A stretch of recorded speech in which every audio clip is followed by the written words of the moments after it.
This episode is possible thanks to a proud partnership with Dealer Marketing Magazine.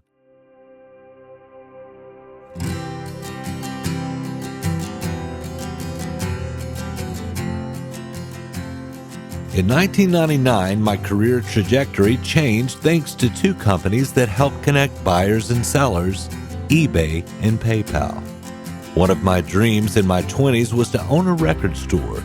Think John Cusack and High Fidelity.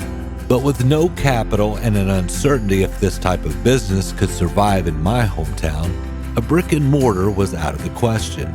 Enter eBay and PayPal. These two companies connected buyers and sellers from all over the world, and seemingly overnight, my world changed. I became an eBay power seller, and the spare bedroom in my little house suddenly transformed into a shipping and receiving powerhouse. Now imagine if you could employ that same concept of connectivity in the automotive industry, specifically in selling automotive parts online.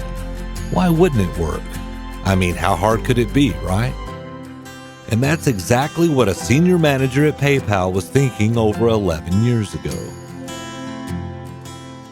My name is Ibrahim Mesbah. I'm the co-founder and CEO at RevolutionParts. We're an e-commerce platform for auto parts, and we partner with over 2,000 retailers, franchise dealers, and brands, more specifically automakers, and enable them to sell parts online in a really turnkey fashion, right? We're purpose-built for auto parts.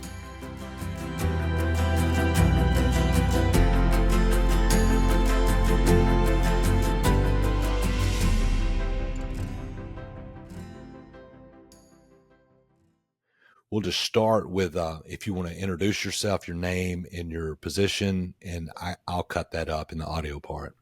Okay. Yeah. Hey, Brandon, I really appreciate you having me on your podcast. My name is Ibrahim Mesbah. I'm the co-founder and CEO at RevolutionParts. We're an e-commerce platform for auto parts, and we partner with over 2,000 retailers, franchise dealers, and brands, more specifically automakers, and enable them to sell parts online and in a really turnkey fashion, right? We're purpose-built for auto parts. And we're going to get into this deep. This interests me on two levels. I've worn many hats in my life as far as careers. I was 13 years in the aftermarket crash parts business with Keystone Automotive, which is now owned by LKQ. So that interests me on the automotive side. I was also in e-commerce with eBay and PayPal. I actually left the parts industry to do that, and it was a cool run. So I'm very much interested in what you do on all levels. But I want to start with your background though first, as much as you want to get into it. Yeah, no. So I was born in Egypt. Ended up, my parents took a job with the WHO. They're both medical doctors, and they were looking for more doctors in other countries in Africa. So they ended up moving to Zambia when I was about 6 months old. And, Zambia needed more doctors. Egypt had too many doctors, so it was a great alignment. So I grew up there, went to a British school, and lived the expat life with my family till I was about 16.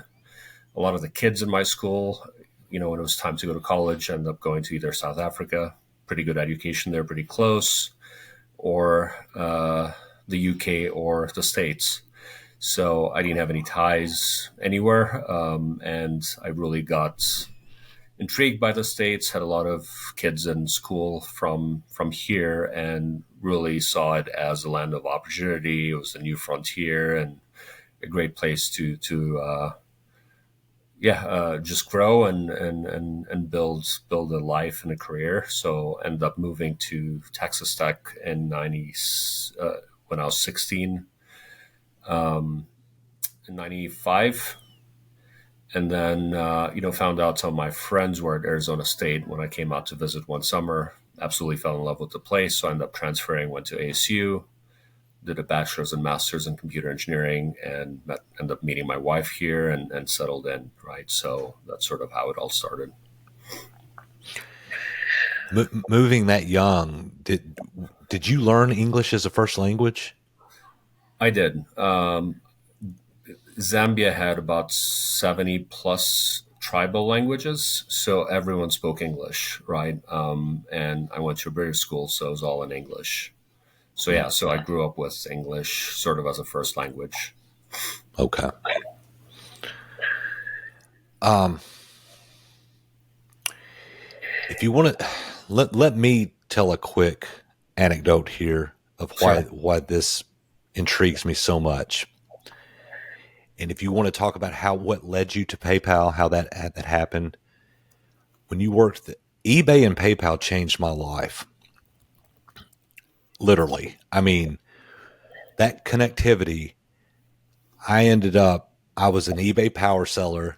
I was selling, this is going to date me, and this is not going to have the gravitas now that it did back then, but it's still something I like to say.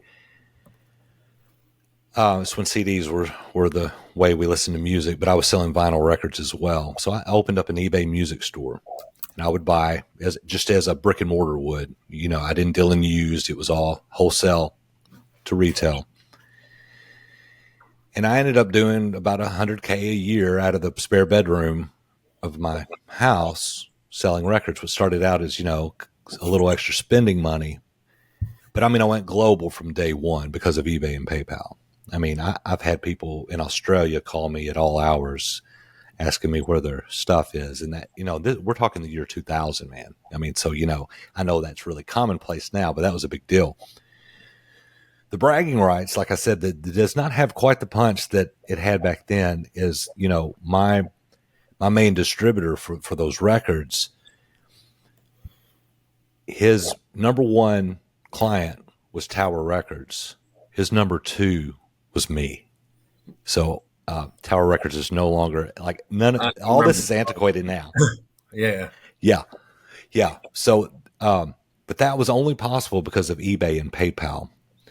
And it's my understanding you worked for PayPal. If you want to just get into that, what led you there, and what that was like, and also what set if that set the stage for what you do now.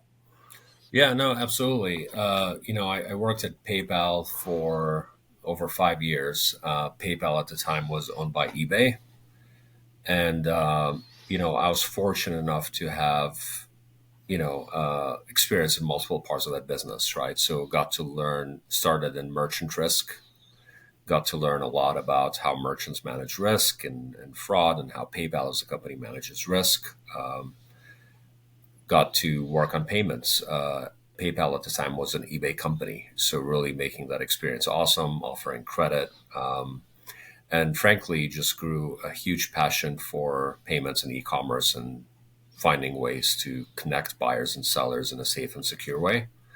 So, what, and I was, I have nothing but fond memories about my tenure there. It's a great culture. It's a great company. Definitely encourages innovation and not being afraid to take hard problems on heads on, right? There's always an attitude of, well, let's try it. What's the worst that could happen? Even though it was a small company, it definitely had that calculated risk taking vibe, right? It didn't feel like a small company that moved slow. So, what we found is, frankly, I've mentioned this before, but we stumbled upon this gap in the marketplace or this opportunity, right, in automotive. So essentially, one of my good friends, his brother ran a parts department at a local dealership here. And that's sort of what opened our eyes to the opportunity where we felt, wow, here's a big industry. I mean, after your house, your next big purchase is your car and maintaining your car. And, we felt that it was a huge space that was severely underserved. Like we knew, you know, it should be easier to sell parts online. But even understanding, and what attracted us to it was it's probably the hardest thing to do online today, still.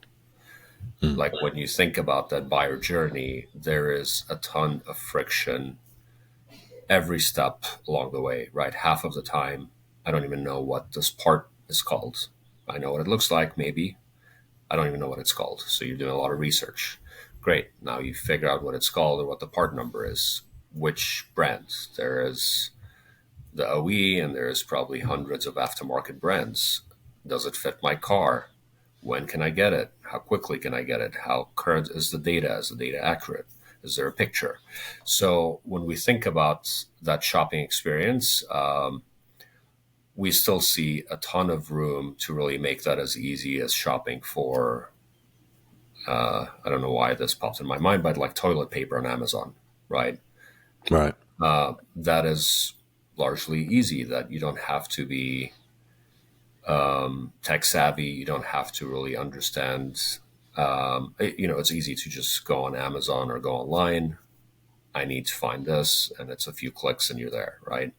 So, because of all the complexity around the data with auto parts, applications, and the supply chain and inventory, it makes it challenging to build that type of experience, right? But that's essentially our mission: is how do we make this as easy as shopping for toilet paper on Amazon? How do we remove a lot of friction out of that experience, both on the buying side and the selling side? So yeah, so I'd say when we started Revolution Parts, there was a lot of things we took out of the PayPal eBay culture that we wanted to continue to promote and foster in our new culture at Revolution Parts. But we were very attracted to taking a lot of our passion for e-commerce and payments and really take a very different / fresh perspective in a really big industry where we felt we could make a difference. Yeah, the automotive industry is not known for. I'm not talking on the OE side, but it's not really known for that. They're kind of stuck in their ways. They do things the way it's always been done, and they're late to the game on a lot. I've noticed that in the pod. I've been podcasting since 2015, Yeah. and the automotive world just kind of gotten into that.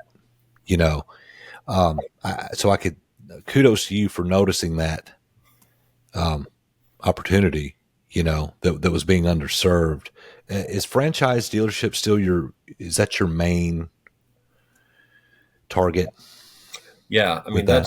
that's all we've focused on for the last 10 years. It's a building out the tech, the platform, but also, as you might imagine, like it takes it's a Herculean effort to earn the trust of an automaker, right? And that trust is enables you to have better access to data, to inventory, understand, have better supply chain visibility, which helps us remove a lot of this friction and waste out of the experience.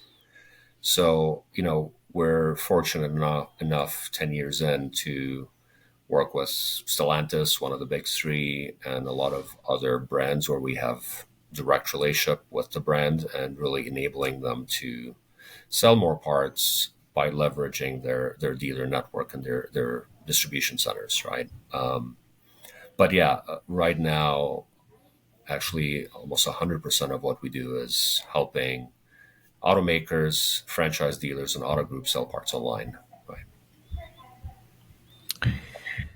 Does does this help them? Does this help them with the supply chain or getting for the for in-house use for the cars they're servicing in the dealership as well as selling online? Do they use it for that as well, or do they Um, have another channel that they use? I guess so through just the OE.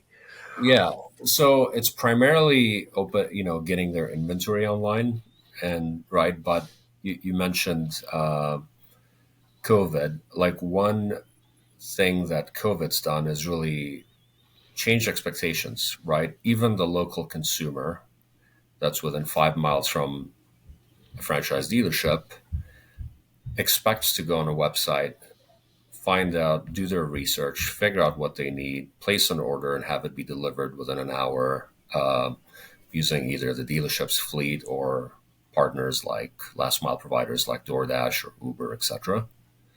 So today, it's primarily used to help dealerships, auto groups, and brands get their parts online.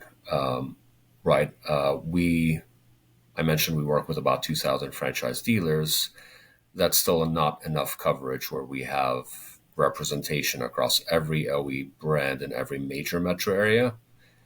But, one of our priorities now is really how do we create a bigger network? How do we do it faster? How do we onboard dealers that are just willing to drop ship? Because there's a lot of waste in shipping, let's say, genuine Ford parts, 1,000 miles, right? When there is probably Ford dealerships nearby, near the buyer, that could deliver it same day using a DoorDash, for example, right? Which enables us to not waste dollars and time with the traditional shipping carriers, but also really greatly improves the buyer experience, right? When they're able to receive their order very quickly, right, from a neighborhood retailer or dealer. Can you give me a scenario where someone using Revolution Parts, a dealership, can you give whether it's made up or real as Yeah, far as like using the door? Because that's a lot of moving parts, man. It's on your end, right? To coordinate all that. yeah. No, so okay. So one thing we do is we make it turnkey, right? So let's keep using this Ford dealer as an example, right? So Ford dealer signs up. Where we add value is making sure that the catalog, and we're talking just Ford, might have a million SKUs, right? Is the catalog accurate as we can, right? We're constantly looking at enriching and improving and fixing data quality. That's on its own probably one of the hardest problems or challenges that we're solving every day. Okay, so you have that, right? Then it's trying to help our retailers price competitively, right? Um, there's also inventory. Like, where's the inventory? Is it at the shelf at the dealer? Is it across the street at another Ford dealer? Is it within the metro area? Is it at a DC? Right, and that's really key in setting expectations on lead time and when this part could be shipped. Right, then it's all right. So this Ford dealer then could within days, right, enable this type of an experience.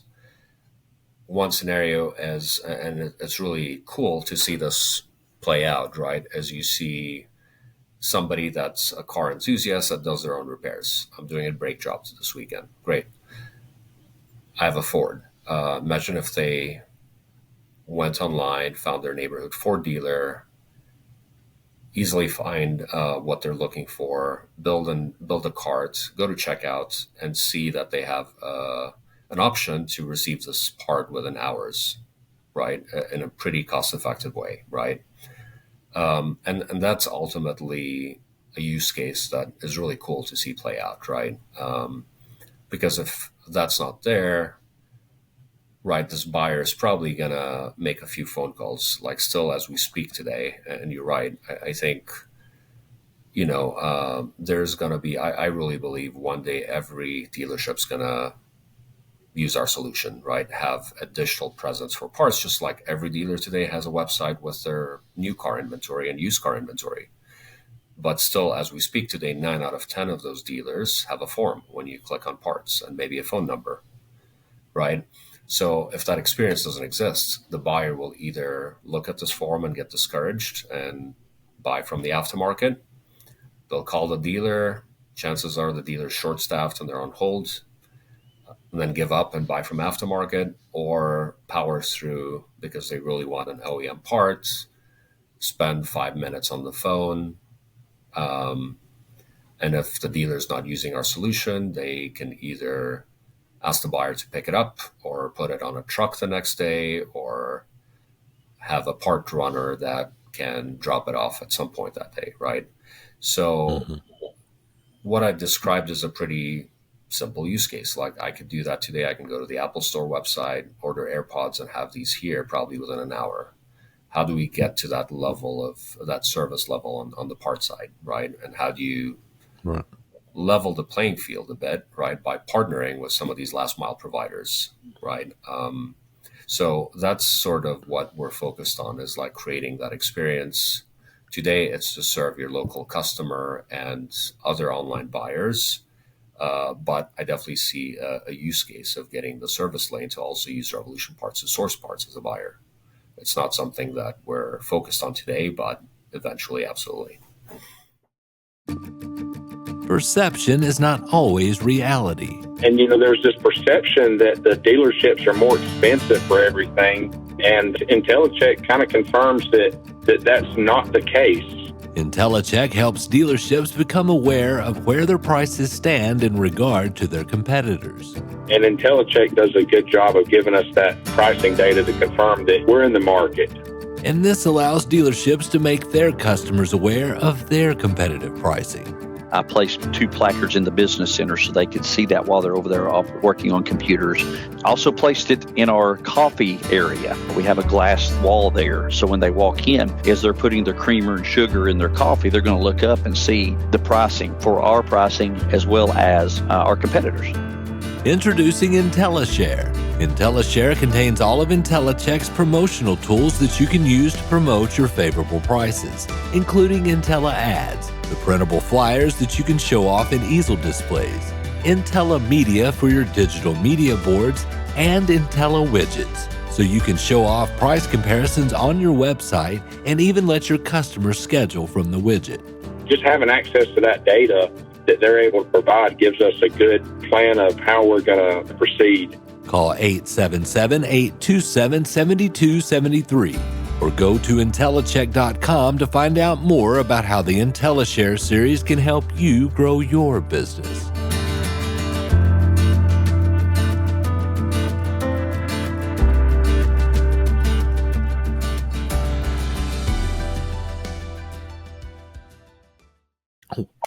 We talked about before we went on air that I was in the aftermarket crash parts game for 13 years, and I ran territories. And without parts, man, you hold everything up. I was made fully aware of that because I got yelled at on the daily, man, because without the parts, you can't do anything. Since COVID, and I want to dig a little deeper into that and how that has it's changed us all. Are some of these dealerships, are they using it like I did with eBay in the early 2000s as it's just another profit center to just sell parts online? Is that something that they're using you guys for? Yeah, so that's a main kind of when customers sign up, it's usually there's 3 things, right? Either, all right, I don't want to deal with these phone calls. Can we spin up an online experience for my local customer? This local customer could be typically a consumer, but it could also be a repair shop, right? Second one is, how do I create a new revenue stream, right? There's customers outside my immediate local area that I'd love to serve, right? So that's a new profit center for the dealership, right? Third one is, I have a lot of obsolete parts I wanna offload, right? And unless I find a way to move these parts, I'm gonna scrap them for pennies on the dollar, right? Can you guys help?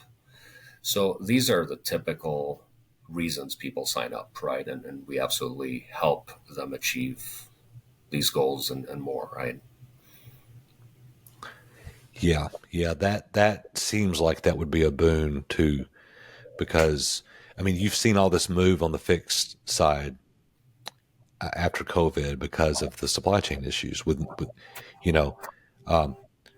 like to say that the back of the store became the belle of the ball when it comes to dealerships, because parts and service was basically keeping the doors open because they didn't have any new cars on the lot. Have you seen? I mean, you had started this before, but I'm assuming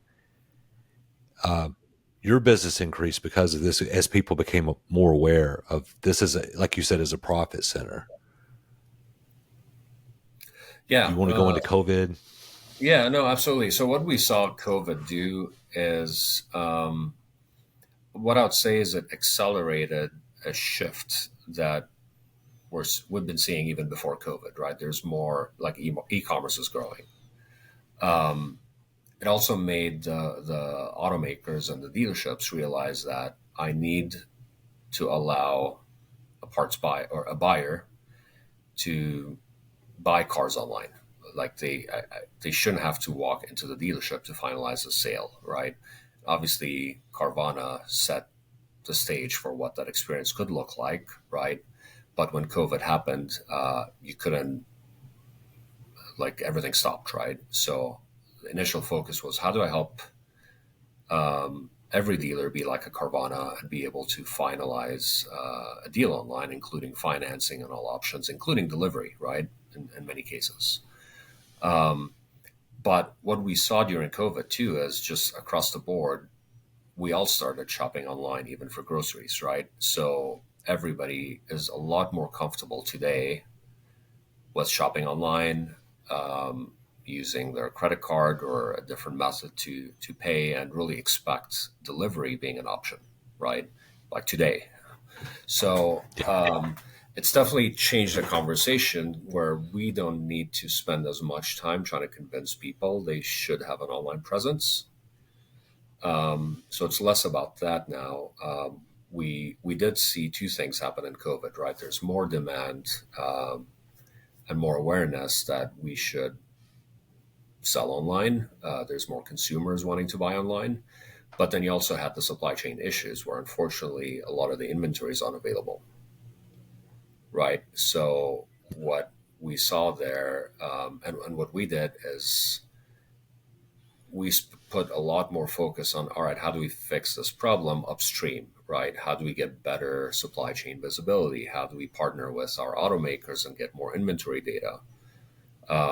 Because as you know, on the OE side, dealers typically use some inventory planning solution that helps them figure out what to put on the shelf, right? So if it's right, but they always had access and relied on a reliable DC that's nearby, where if I sold something that's not on the shelf, I can get it within 24 hours, right? With the supply chain issues, that no longer held true, right? So we had to really work hard on, and we're continuing to be successful in creating that business case and partnering with our existing automaker partners, but others, right? About, hey, give me this data. I could really help reduce or cut out a lot of this waste, improve the buyer experience. That's an extension of the experience with your brand through your franchise dealers. And we're effectively able to reduce these cancel rates quite a bit since COVID, right? And still continue to improve upon that. I want to circle back real quick on starting Revolution Parts. Did you start that out right out of PayPal? Like, was that the next step? Yeah, so we started it out of PayPal. It was Andreas, who's my co-founder, and I. He was also a PayPal guy. We were able to convince a few people that we've worked with to join us, right? So our core team was essentially four of us from PayPal to really build out Revolution Parts and go after this opportunity.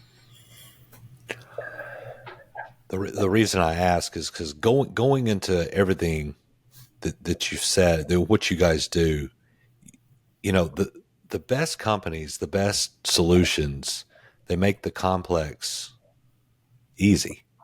Yep. That's a lot of work, man, to do that. It's easier said than done. I mean, what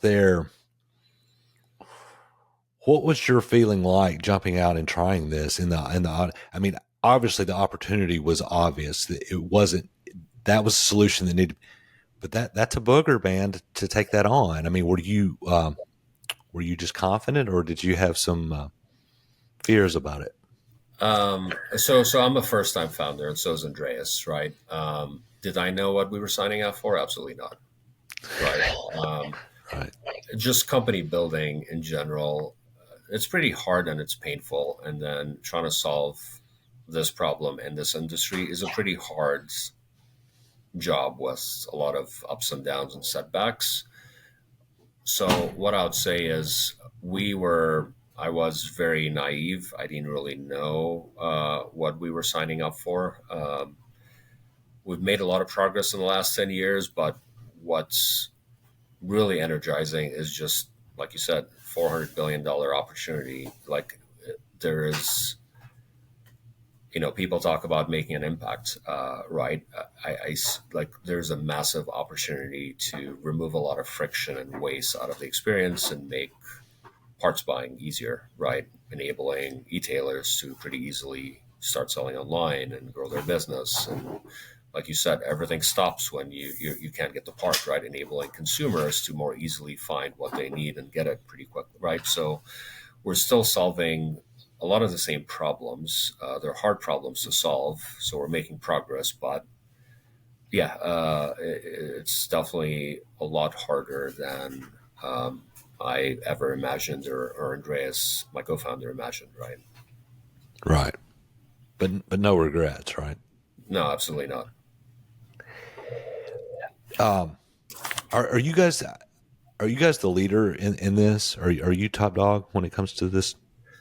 So when it comes to OEM part sales online, working with franchise dealers and brands, we are right. Our platform last year powered over $620 million in annual sales across 2,000 franchise dealers.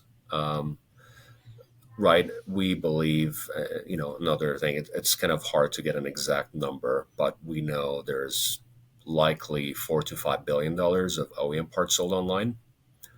So just an interesting stat, right? Like if you're buying an OEM part, whether you start your search on Google, your neighborhood dealer website, eBay, Amazon, there's a 25-30% chance it's one of our customers and we're powering that experience, right? So we're looking at the overall market, like the 400 billion, and that's why I still feel like yes, it's been 10 years. We've built a lot of stuff. We have a good team. We have great partners. We're just starting the surface, scratching the surface of what's possible. Are you any thoughts of the future of where you'd like to see it in, say, another 10 years?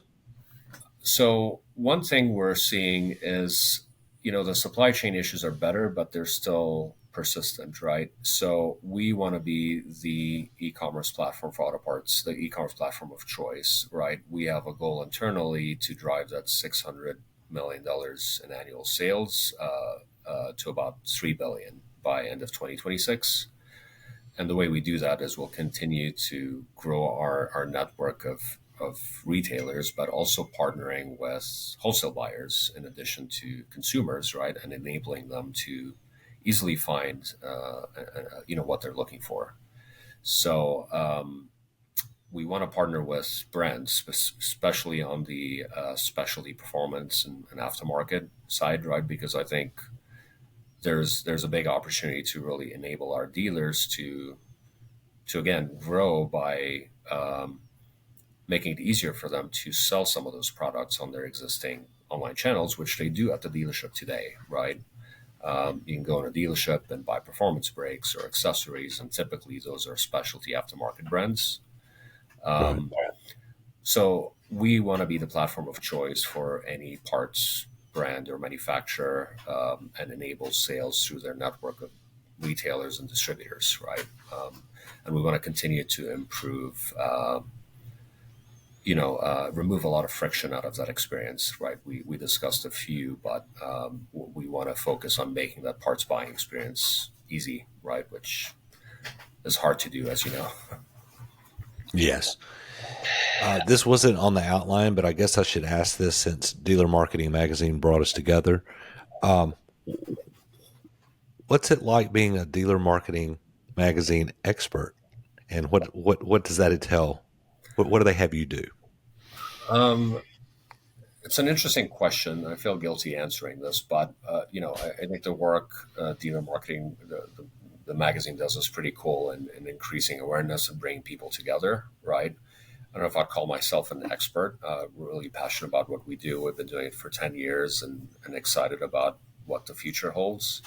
So, yeah, I mean, I really, one thing, I wasn't a car guy. We were more tech guys. And I can tell you, and I hear this from many people in the same shoes, but, our customer base, car dealers are one of the most entrepreneurial and resilient people you meet in your life, right? They're constantly looking at how do I get ahead, how do I do more. It's very competitive, but I can tell you, we fell in love with the industry and the people, and this forum and this magazine is just a way to bring us all together and really talk about how do we grow, how do we solve some of these problems together, hear different perspectives. So no, I'm fortunate and humbled to be part of that. Awesome. And speaking of Dealer Marketing Magazine, I need to ask the team culture at Revolution Parts. Do you want to get into that? Yeah, no, absolutely. So culture is a bit of a fuzzy or hard word. Like, what does culture mean, right? It's really about how you feel. But we thought a bit carefully about our core values, right? And really wanted to think of these not as aspirational, and maybe initially was, right, when we were first starting. But we thought of those as, well, that should be the boss of the company. Like, how should we behave, right, as a team? So when you look at our values, we believe what we do is really hard. We were trying to change behavior. We're trying to do things differently. So my favorite value is think big, right? Think differently. Just like, okay, I understand how it works today. Is this how it should work? How do we simplify it? How do we make it better, etc., right? Ownership's another big value, especially when you're a small company, right? So our culture in general is we provide autonomy. And we're always looking at how do we get better at setting very clear goals that are measurable, attainable, etc. But when people say they own something, we expect them to own it end to end. But we're also not on an island, right? Another value we have is work together, win together. So we're very collaborative as a team, right? How do we work together to win or fail as a team, right? Another value that I really like, and we added this one recently, is move fast, fail fast, right? And this goes back to sort of the PayPal culture. And one thing I want to make sure we don't lose sight of is take calculated risks. Let's move fast. It's okay if we screw up, as long as we can get up again and pivot and try something else, right? So it's all about taking calculated risk and moving faster. People make fun of me a little bit, and there's a quote in our office that basically says, if we're not breaking stuff, we use a different word, but if you're not breaking stuff, we're not moving fast enough, right? Right. And then our last two values are, no egos. It's all about, we want to debate stuff, but also time box it. And it's all about the best idea, not who it's coming from. And then finally, wow them, right? We invest pretty heavily in, we believe in this industry, you have to spend a lot of time with your customers. They do need more guidance, right?